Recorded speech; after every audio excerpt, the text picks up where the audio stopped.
The teams of the International Committee for the Red Cross spared no efforts during the multi-day operation aimed at facilitating the release of a transfer of hostages held in Gaza and Palestinian detainees in the West Bank.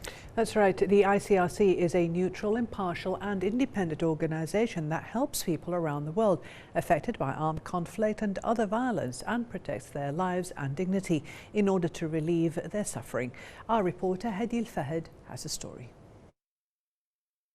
With the commencement of the multi-day operation for the reunification of hostages and their families in Palestine, the International Committee of the Red Cross has confirmed the successful execution of the agreed-upon terms between Hamas and Israel.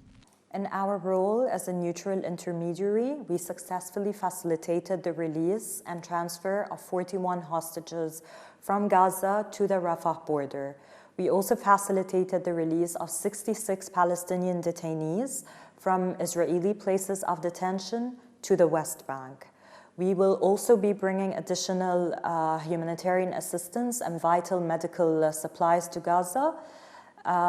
This comes after years and years of trust building. As you know, we've been working in Gaza since the 1960s. Teams from the Red Cross began the operation on Friday, facilitating the release and the transfer of hostages held in Gaza and Palestinian detainees.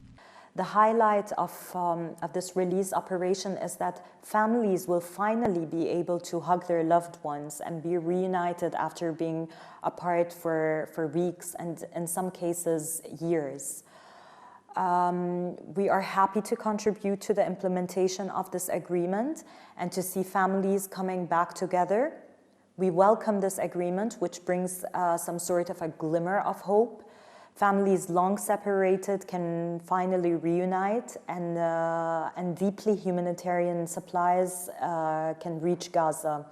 We are ready to facilitate any other agreements that can bring respite to all those so heavily affected and impacted by this conflict. It is important that we remember, while any agreement that can create space for humanitarian action is welcome, there are still hundreds of thousands of people in Gaza living in terrible conditions. The International Committee of the Red Cross works to ensure the respect of human rights and international standards throughout the operation, contributing to the success of the mission and achieving its goal safely and effectively. ICRC plays a crucial role in hostage rescue by providing medical and humanitarian care, facilitating communication between involved parties to ensure the hostage safety, and working towards peaceful and effective release. For Kuwait English News, Hadil Fahad.